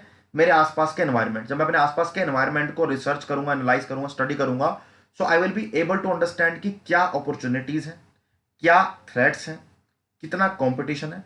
उन सबको समझ के मैं अपने बिजनेस को ग्रो करूंगा। अगर अच्छी मैंने स्ट्रेटेजी बना ली इन सबको समझ के, देन मैं अपने बिजनेस को अनलिमिटेड लेवल पे ग्रो कर सकता हूं। नहीं बनाई तो भाई बैठ रहो फिर आराम से, कोई दिक्कत की बात नहीं है। सो business environment provide us that provide us, or they, it gives a option to determine the opportunities and threats. It gives us the option to determine, to understand the competition, the opportunity, threat कितना है, क्या opportunity बन सकती है, किस level पे, किस जगह पे लूपहोल्स कितने हैं, कहाँ काम कर सकते हैं, कहाँ काम नहीं कर सकते हैं। ये सब हमें हमारा बिजनेस एनवायरमेंट ही बताता है। Next is giving direction for growth. Business environment में हम बहुत कुछ समझते हैं। हम समझते हैं कि भाई अपॉर्चुनिटी समझ ली हमने, हमने ये समझ लिया कि कौन सा प्रोडक्ट मार्केट में ग्रो कर सकता है, हम उस प्रोडक्ट के पीछे भागेंगे, उस प्रोडक्ट को और अच्छा बनाएंगे, तो एक डायरेक्शन मिलती है ग्रो करने की। अब अगर मैं बोलूं कि मैंने एक बिजनेस स्टार्ट किया और मैं अपने बिजनेस एनवायरनमेंट को रीड ही नहीं कर रहा, मुझे पता ही नहीं है कि क्या डिमांड है मार्केट में, कितने प्लेयर्स हैं मार्केट में, कितने कॉम्पिटिटर्स हैं मार्केट में प्रोडक्ट का प्राइस क्या है, मुझे पता ही नहीं है, तो बेसिकली मेरे पास एक डायरेक्शन नहीं है, मैं डायरेक्शनलेस काम कर रहा हूं, ग्रो नहीं होगा। बिजनेस एनवायरनमेंट आपको ग्रोथ का डायरेक्शन प्रोवाइड करता है कि भाई अगर आप एक ये बात समझ गए हो कि आपको अपने प्रोडक्ट्स को अब ई कॉमर्स पे बेचना पड़ेगा, तो आपको बिजनेस एनवायरनमेंट ने ये तो बता दिया कि आपको ई कॉमर्स पे अपने प्रोडक्ट को रजिस्टर्ड करना है, लेकिन आपको डायरेक्शन भी मिल गई। सिर्फ बिजनेस एनवायरनमेंट आपको ये नहीं बताता कि मार्केट में क्या चल रहा है, बिजनेस एनवायरनमेंट आपको ये बताता है कि आपने अब क्या करना है। एंड अगर आपको कोई ये बताने वाला मिल जाए तो भाई उससे बढ़िया क्या होता है, डायरेक्शन मिल गई। अब जैसे मानो, मैं हमेशा बोलता हूं कि आज के बच्चे किसी भी एग्जाम की प्रिपरेशन कर रहे हैं, उनको एक टीचर से ज्यादा एक मेंटोर, एक गाइड की जरूरत है, जो उनको डायरेक्शन दे सके कि बेटा जहां आप पहुंचना चाहते हो वहां पर आप कैसे पहुंचोगे। ये बात मैं बहुत बार बोलता हूं और मैं बात को बहुत बिलीव करता हूं। तो अगर कोई टीचर इस बात को समझ जाए कि उसको स्टूडेंट्स का सिर्फ टीचर नहीं बनना, एक मेंटोर बनना है, उसको स्टूडेंट का बड़ा भाई बनना है, एक गाइड बनना है, तो दोस्त आप स्टूडेंट की बहुत ज्यादा हेल्प कर सकते हो। तो अगर मैं बोलूं, जब मैं पढ़ाई करता था, मैंने जो भी पढ़ाई करी है पहले, मैंने हमेशा एक चीज देखी है हमेशा, कि जब मैं चाहता था कि मुझे कोई ऐसा इंसान मिले, ऐसा कोई टीचर मिले जो मुझे डायरेक्शन दे सके कि बेटा ये पढ़ ले तो ये हो जाएगा, कि बेटा ये मत पढ़, ये एग्जाम में नहीं आता, कि मुझे कोई एमसीक्यूज की प्रैक्टिस करा दे, कि मुझे कोई बता दे कि ये पढ़ना जरूरी है, ये पढ़ना जरूरी नहीं है। उस टाइम पे हम सब लोगों ने, जो मेरे टाइम के, मेरी एज के जो लोग हैं, जो पहले स्टूडेंट थे, उन्होंने ये सब जरूर एक लैक फेस करा है। आज आपके पास काफ़ी सारे ऑप्शन है, आप टीचर से कनेक्ट कर सकते हो ऑनलाइन प्लेटफॉर्म्स पे, इंस्टाग्राम पे, आप टेलीग्राम पे, फेसबुक पे, व्हाट्सएप पे, आप टीचर से कनेक्ट करके अपनी बात कर सकते हो। बहुत सारे स्टूडेंट्स हैं जो मुझे फ़ोन करते हैं, मुझसे पूछते हैं कि सर अब क्या पढ़ना है, क्या नहीं पढ़ना है। मैं बहुत सारे स्टूडेंट्स की हेल्प भी जितनी कर पाता हूँ जरूर हेल्प करता हूँ, क्योंकि मेरा भी शेड्यूल है एक। तो गिविंग डायरेक्शन, अगर आपको डायरेक्शन मिल जाए तो ग्रो करने के चांसेस बहुत ज़्यादा बढ़ जाते हैं। सेम बिजनेस एनवायरनमेंट आपको एक डायरेक्शन प्रोवाइड करता है। Third point is continuous learning. आपको किसी भी सेक्टर में, आपको किसी भी लाइफ के किसी भी पॉइंट पे अगर ग्रो करना है तो आपको कॉन्टिन्यूस लर्निंग बहुत जरूरी है। आप एक स्टूडेंट हो, आप एक टीचर हो, आप एक बिजनेस ओनर हो, या आप एक फादर हो, आप एक हस्बैंड हो, आप एक वाइफ हो, अगर आपको अपने लाइफ के किसी भी एस्पेक्ट में ग्रो करना तो आपको लर्निंग बार बार करनी पड़ेगी। तो एक बार मैं एक सेमिनार में था, तो उस सेमिनार में एक बहुत बड़े प्रोफेसर आए, वो बायोलॉजी पढ़ाते थे, उनका कुछ मोटिवेशनल स्पीच वगैरह थी। एंड मैं कह रहा हूं कि शायद उनसे बड़ा प्रोफेसर उस कॉलेज में पूरा कोई नहीं था। ही वॉज लाइक, होंगे कुछ 65 के एज के होंगे, काफी फिट भी थे, लेकिन हाँ काफी एक्सपीरियंस, उनको 30-35 साल का एक्सपीरियंस था। उन्होंने एक ऐसी बात बोली जो मुझे माइंड में स्टक कर गई। वो बात ये थी, उन्होंने स्टेज पे चढ़े, उन्होंने बोला कि hello, my name is this this this and I am the student of biology. Lecturer जो अपनी जिंदगी में लाखों बच्चों को पढ़ा चुका है, लाखों बच्चों को पता नहीं क्या क्या एग्जाम क्लियर करवा चुका है, वो बोल रहा है I am the student of biology. उन्होंने वो बोला और मेरी माइंड में वो बात स्टक कर गई कि ये क्या बोल दिया उन्होंने। इतने बड़ा बंदा, इतना बड़ा टीचर, और वो बोल रहा है कि I am a student of biology. Quite shocking for me. तो उस बात को मैंने समझा बाद में, उनसे मुझे बात करने का मौका तो नहीं मिला, मैंने लेकिन उस बात को समझा कि उनका मतलब ये था कि अगर लाइफ में ग्रो करना है तो always be a student of your subject. मतलब कॉन्टिन्यूस लर्निंग। अगर आप बिजनेस कर रहे हो तो बिजनेस आपका सब्जेक्ट होना चाहिए। रोज सीखो, रोज जब तक सीखते रहोगे तब तक ग्रो करते रहोगे। आप जब सीए बन जाओगे ना, तो आपको मेरी बात जरूर समझ आएगी कि अगर आपने अपने सीए के लॉज को, टैक्सेस के लॉज को पढ़ना छोड़ दिया तो ग्रो नहीं कर पाओगे।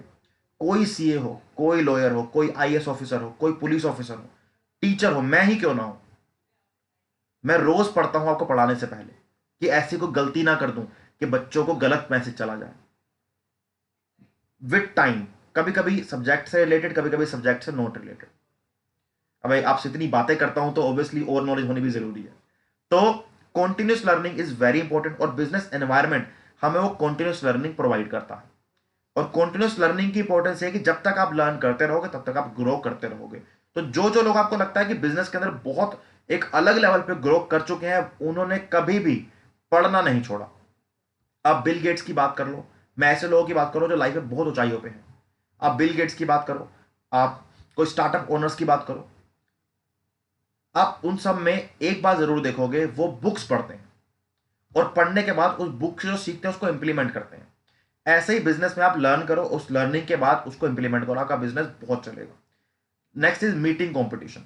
देखो कंपटीशन आप एनवायरनमेंट से समझ सकते हो कि आपके आसपास की जो दुकानदार है, जो आपकी इंडस्ट्री के और लोग हैं, उनका प्रोडक्ट की क्वालिटी क्या है, कितना कंपटीशन है, क्या उनका प्राइसेस है, उनको समझ के आप प्राइस सेट करते हो, क्वालिटी सेट करते हो, अपने कस्टमर सेट करते हो।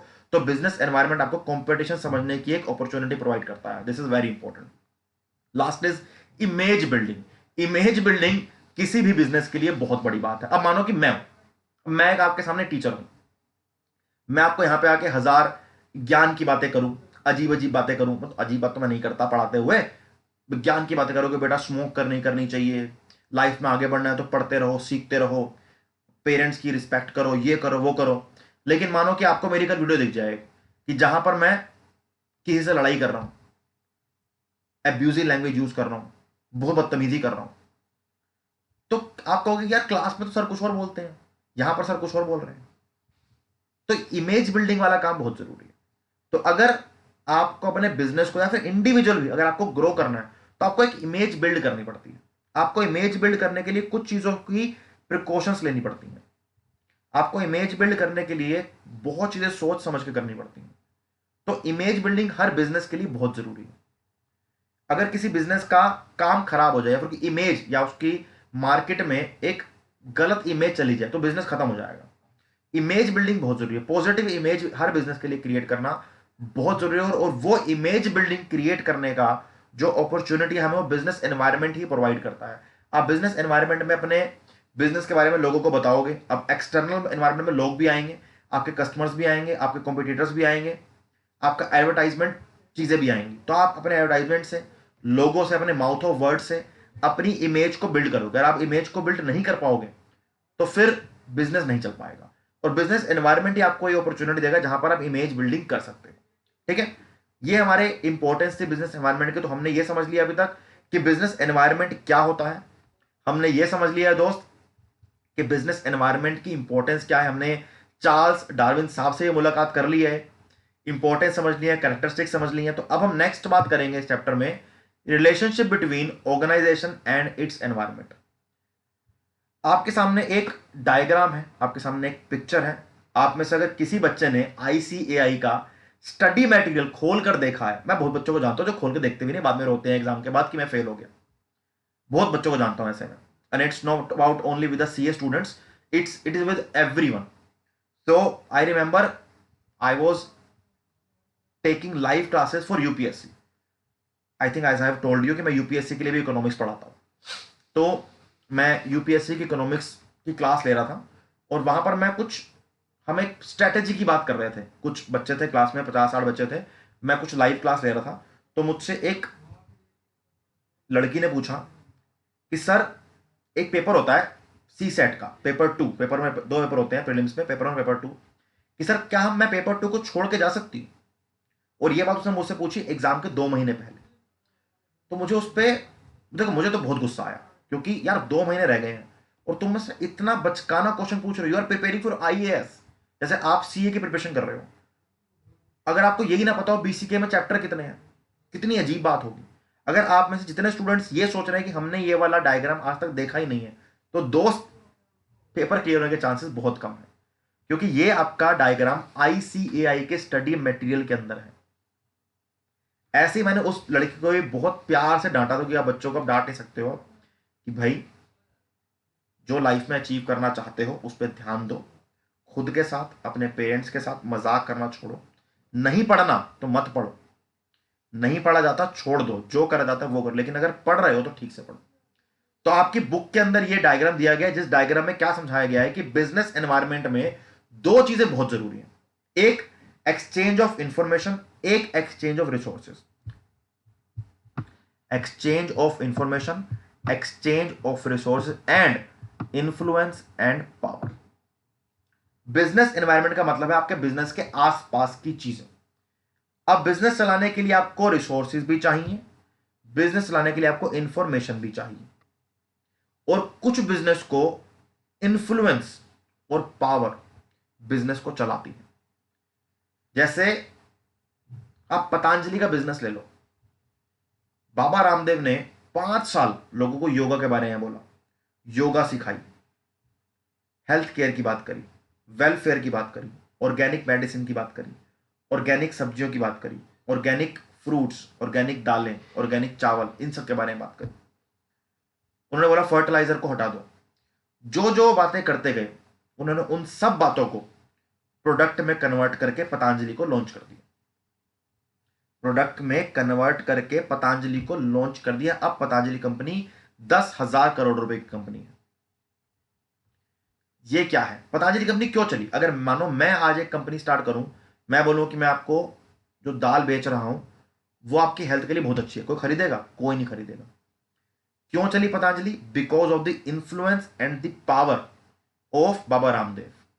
बाबा रामदेव की इंफ्लुएंस की वजह से, पावर की वजह से पतंजलि ग्रो करके, और बहुत ग्रो करके, और अभी भी ग्रो कर रही है। उनके अपने पर्सनल स्टोर्स हैं। जैसे बिग बाजार अपने स्टोर में 1000 कंपनीज के प्रोडक्ट बेचता है, पतंजलि सिर्फ पतंजलि का प्रोडक्ट बेचती है, और दुकान में हमेशा भीड़ होती है, लोग ऑनलाइन सामान मंगाते हैं। मतलब आप तेल, कंघी, दाल, चावल, आटा, कुछ सोच लो, उनके पास सब कुछ है, सब बना रही है पतंजलि। तो पतंजलि में बाबा रामदेव ने ऐसा कुछ सिस्टम बना दिया कि उनको लगा कि जो पतंजलि के प्रोडक्ट हैं वो सब प्रसाद है, उन्हें ले लो, हमारी लाइफ में सारी बीमारियां चली जाएंगी। तो that was the influence of Baba Ramdev. तो आपको मैंने एक पॉइंट तो समझा दिया ऑलरेडी। हम बात करेंगे नेक्स्ट पॉइंट की, that is exchange of information. पढ़ लेते हैं एक बार कि एक्सचेंज ऑफ इंफॉर्मेशन का मतलब क्या है।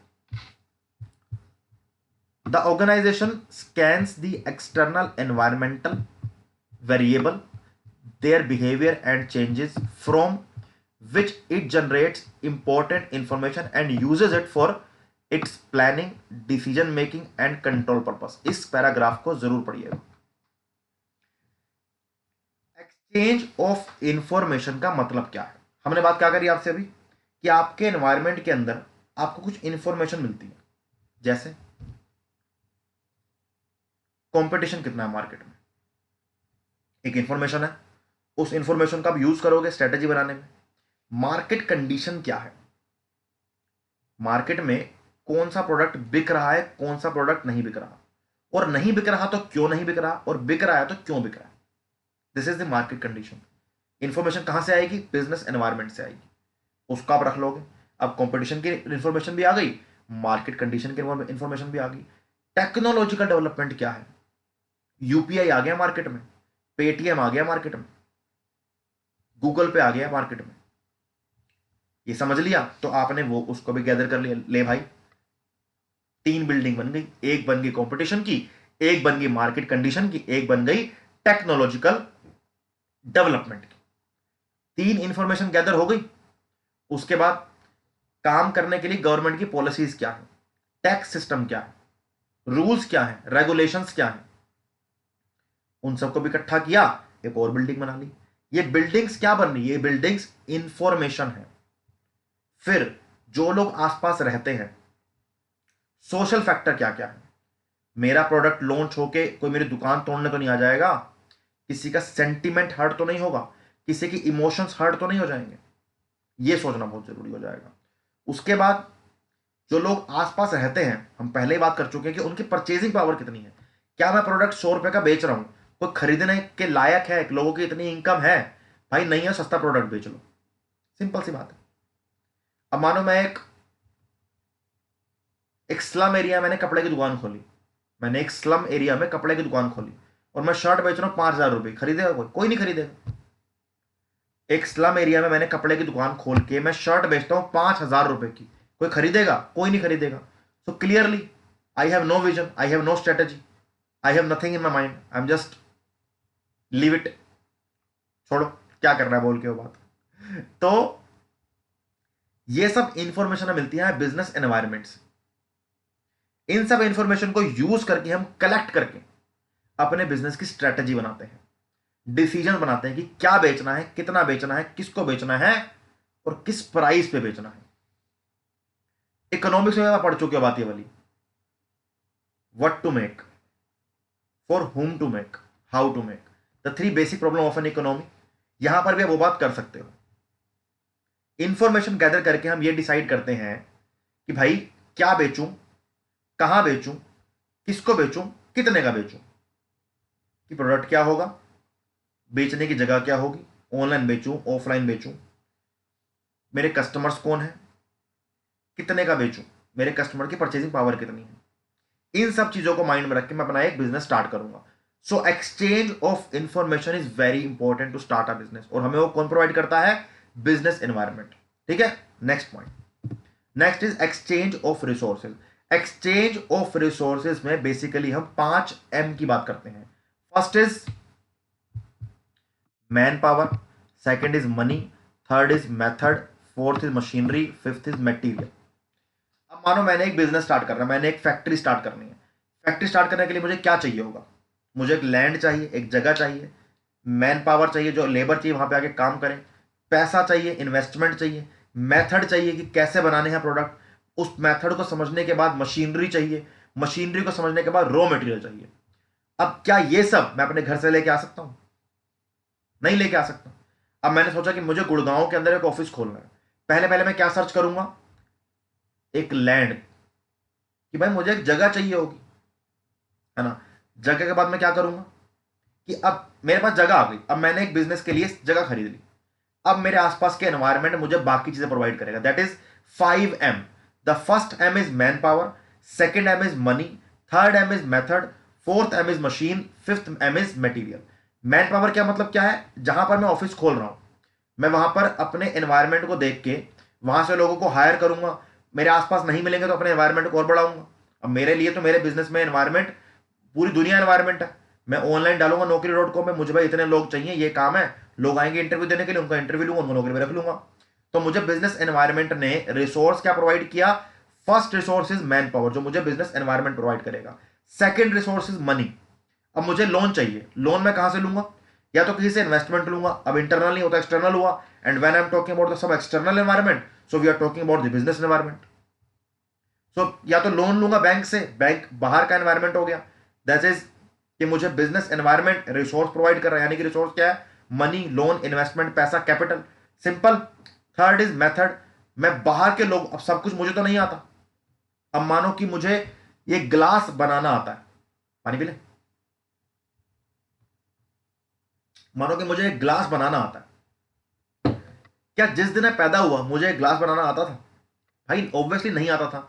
मैंने ये कहीं से सीखा, मैं कहीं बाहर से किसी से सीख के आया, मतलब मेरे बिजनेस के बाहर। मैं अपने घर को भी बिजनेस के बाहर का एनवायरनमेंट समझूंगा। अगर मेरे पापा ने मुझे घर पे सिखाया है कि बेटा ग्लास कैसे बनाते हैं, तो वो भी बाहर से सीख के कहीं से आए होंगे, उन्होंने भी किसी ना किसी ने तो बाहर से सीखा होगा, बिजनेस एनवायरनमेंट से सीखा होगा। तो उसके बाद मैंने मेथड सीख लिया कि ग्लास ऐसे बनेगा। अब मुझे ग्लास बनाना आ गया, तब मैंने सोचा कि ठीक है, अब ग्लास बनाने के लिए मुझे मशीनरी चाहिए। मशीनरी क्या मैं खुद बनाऊंगा? नहीं, बाहर से आएगी। Again external environment, business environment. उसके बाद जब ग्लास की मशीनरी भी आ गई, मैन पावर भी आ गई, मनी भी आ गई, मेथड मुझे आता है, उसके बाद क्या चाहिए होगा? मटेरियल, कि ग्लास बनेगा किस चीज से। अब हवा और पानी से तो बन नहीं सकता, उसके लिए कुछ रॉ मटेरियल चाहिए। जैसे एक पैंट बनाने के लिए कपड़ा चाहिए, शर्ट बनाने के लिए कपड़ा चाहिए, फोन बनाने के लिए सेमीकंडक्टर चाहिए, लेबर चाहिए, स्क्रीन चाहिए, बैटरी चाहिए, तब फोन बनेगा। तो ये सब चीजें हमें एक्सटर्नल सोर्सेज से मिलते हैं, जिनको हम बोलते हैं एक्सचेंजेस ऑफ रिसोर्सेज। तो चलते हैं पहले डायग्राम पे। तो relationship between organisation and its environment is very important, because environment provide us to very important thing. One is information, competition कितना है, मार्केट सिस्टम कितना है, बाकी चीजें कैसी हैं आपके आसपास, गवर्नमेंट के रूल्स, पॉलिसी, टैक्स स्ट्रक्चर क्या है। उसके साथ साथ एक्सचेंज ऑफ रिसोर्सेज, कि भाई रिसोर्सेज कहां से मिलेंगे, मैन पावर कहां से आएगी, कैपिटल कहां से आएगी, मनी कहां से आएगी, आपका मेथड क्या होगा, मशीनरी क्या होगी, ये सब चीज आपको देंगे एक्सचेंज ऑफ रिसोर्सेज।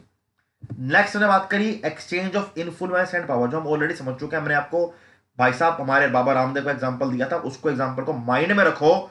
तो another area of organisational environmental interaction is the exchange of power and, कहां गया भाई,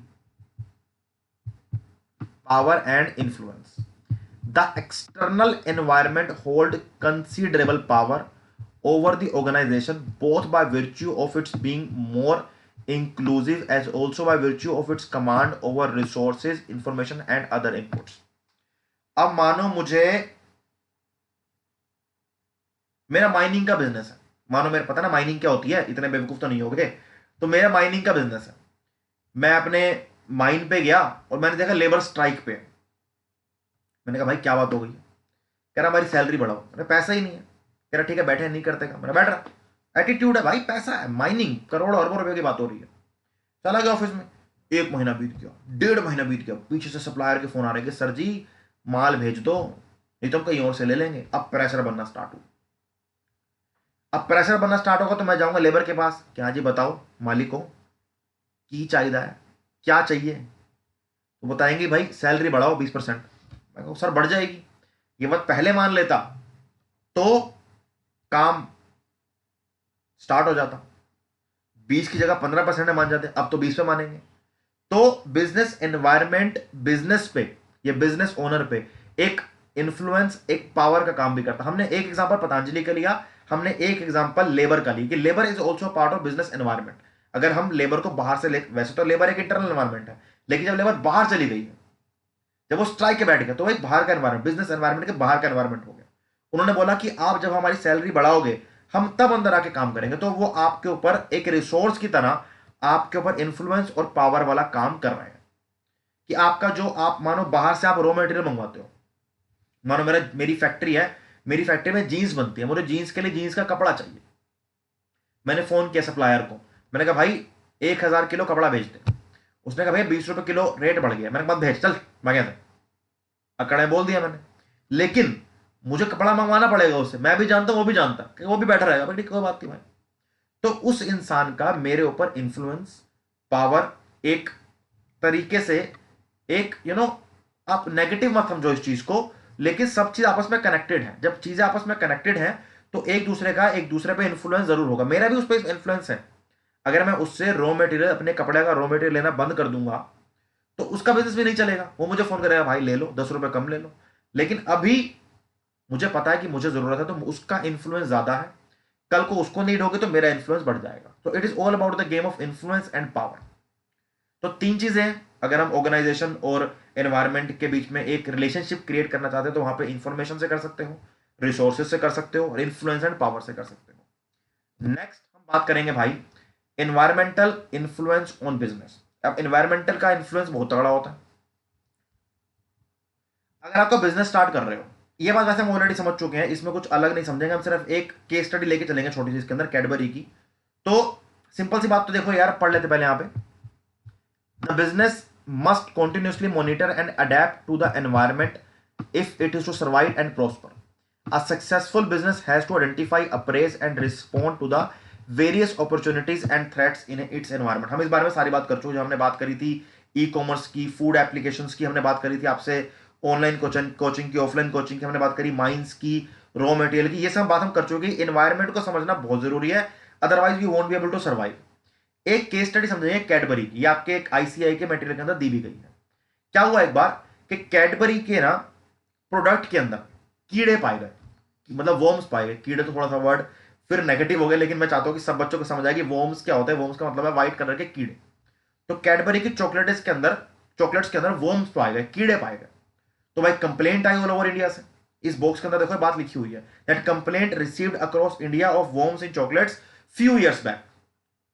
ये मेन प्रॉब्लम है कि भाई पूरे इंडिया से प्रॉब्लम आई कि कैडबरी के चॉकलेट के अंदर कीड़े पाए गए, कैडबरी की सेल्स ड्रॉप हो गई। दैट इज इन वो क्या हुआ, वो एक इंपैक्ट हुआ। रेगुलेटरी अथॉरिटी जो होती है, जो फूड के बिजनेस को देखते हैं कि भाई लोग फूड की वजह से लोगों की तबीयत खराब ना हो, हेल्थ इफेक्ट ना हो, तो उन्होंने कैडबरी को कॉन्टैक्ट किया कि फटाफट से सारा सामान वापस मंगवाओ, नहीं तो आपको जेल में डाल देंगे।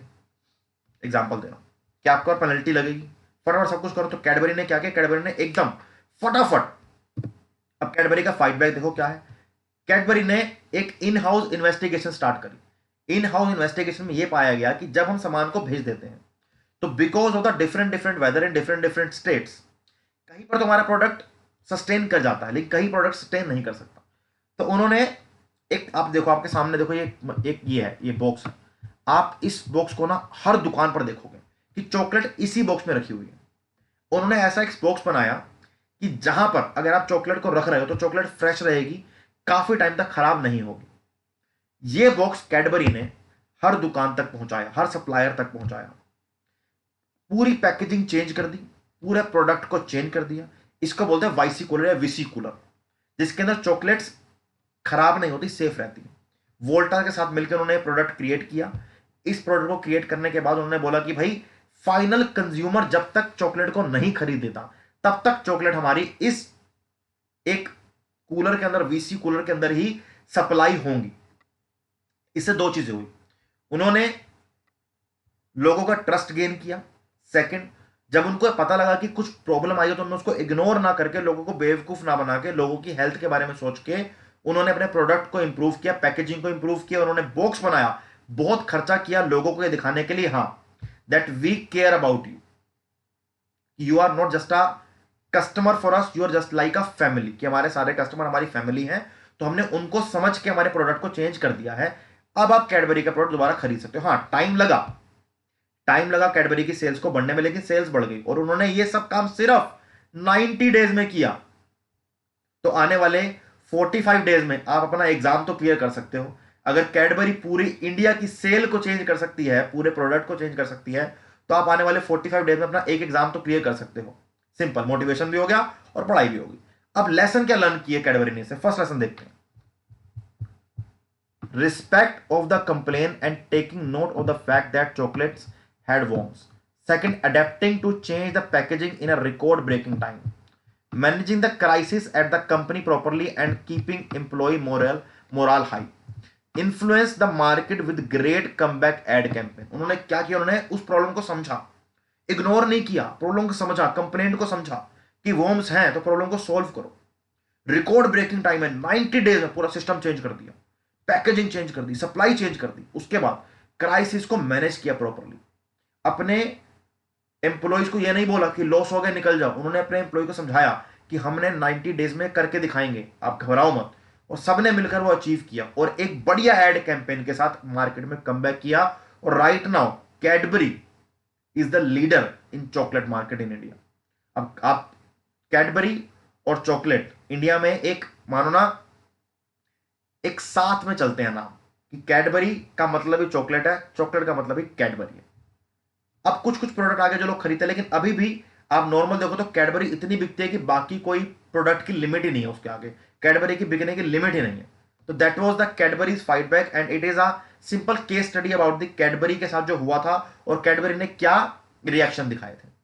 तो एक रियलिटी बाइट पे चलते हैं, एक और रियलिटी बाइट पे, कि आपने कैसे बिजनेस को समझना है। अब मानो मैं आपको बोलता हूं कि फर्स्ट पॉइंट समझते हैं, you have recently joined Coca Cola.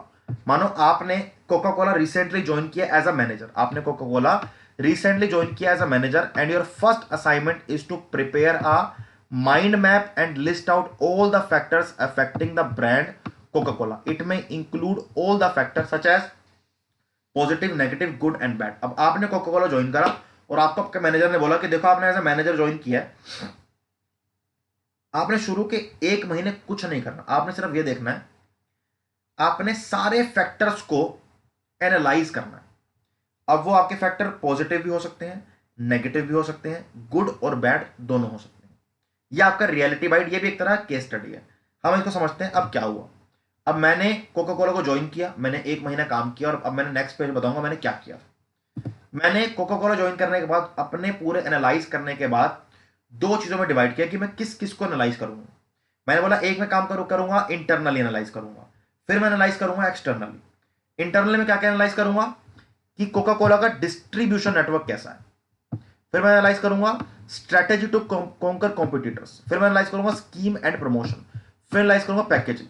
Internally मैंने एनालाइज क्या किया कि डिस्ट्रीब्यूशन नेटवर्क कैसा है हमारा, मैंने उसको एनालाइज करके उसके प्रॉफिट, उसके मतलब पॉजिटिव और नेगेटिव दोनों पॉइंट निकाल लिए। स्ट्रेटेजी टू कॉन्कर कॉम्पिटिटर्स, कि भाई कॉम्पिटिटर्स क्या कर रहे हैं, हम उनको कैसे कॉन्कर कर सकते हैं, कैसे ज्यादा ग्रो कर सकते हैं, उसकी मैंने स्ट्रेटेजी बनाई, उसके बारे में एनालाइज किया। स्कीम्स और प्रमोशन के बारे में एनालाइज किया, पैकेजिंग के बारे में एनालाइज किया कि पैकेजिंग को कैसे और बेटर कर सकते हैं। फिर बात आई एक्सटर्नल, एक्सटर्नल में क्या क्या मैं एनालाइज करूंगा, रिलीजियस गुरुज कौन कौन से हैं, health awareness, seasonality, natural drinks.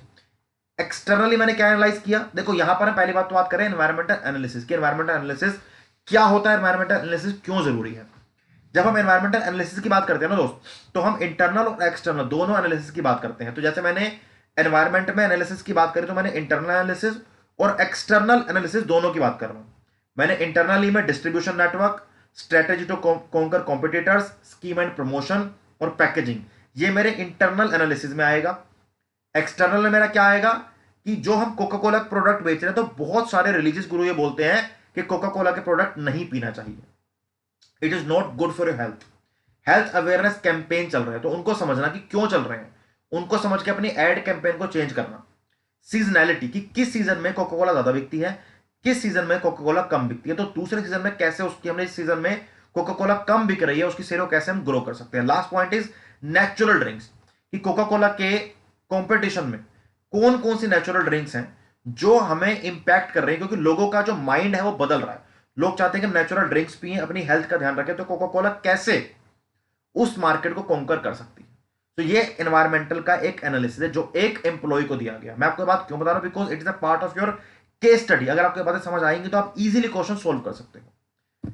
Next हम बात करेंगे एनवायरमेंटल एनालिसिस जरूरी का। पहले मैं समझा कि एनवायरमेंटल एनालिसिस क्या होता है, अभी जब हमने एनालिसिस किया दैट इज एनवायरमेंटल एनालिसिस, कि एनवायरमेंटल एनालिसिस में हम क्या करते हैं। अब पॉइंट है कि एनवायरमेंटल एनालिसिस क्यों करते हैं। देखो एनवायरमेंटल एनालिसिस करना बहुत जरूरी है। देखो जैसे ये वाला पॉइंट, अब यहां पे आपको इंटरनल और एक्सटर्नल दोनों एनालिसिस समझने हैं कि भाई इंटरनल एनालिसिस क्या है और एक्सटर्नल एनालिसिस क्या है। दोनों का अगर आप समझ जाओगे तभी आप अपने बिजनेस की स्ट्रेटेजी बना सकते हो, तभी आप बिजनेस के अपने कॉम्पिटिटर्स के साथ अपने प्रोडक्ट को और इंप्रूव कर सकते हो, अपनी एक नेटवर्क चैनल को इंप्रूव कर सकते हो, अपनी पैकेजिंग को, प्रोडक्ट को इंप्रूव कर सकते हो। And environmental analysis is a strategic technique used to identify all internal and external factors that could affect a company's success. Internal components re-level the strength and shortcomings of a company, while external components represent the opportunities and risk. This exists outside the company. Environmental analysis एक strategic technique होती है जिसको use करके हम internal और external factor दोनों को analyse करते हैं कंपनी की सक्सेस करने के लिए। अगर हम उसको पॉजिटिवली एनालाइज नहीं कर रहे हैं, टाइम टू टाइम एनालाइज नहीं कर रहे हैं, तो हम बाकी कंपनी से पीछे रह जाएंगे जो एनालाइज करती हैं।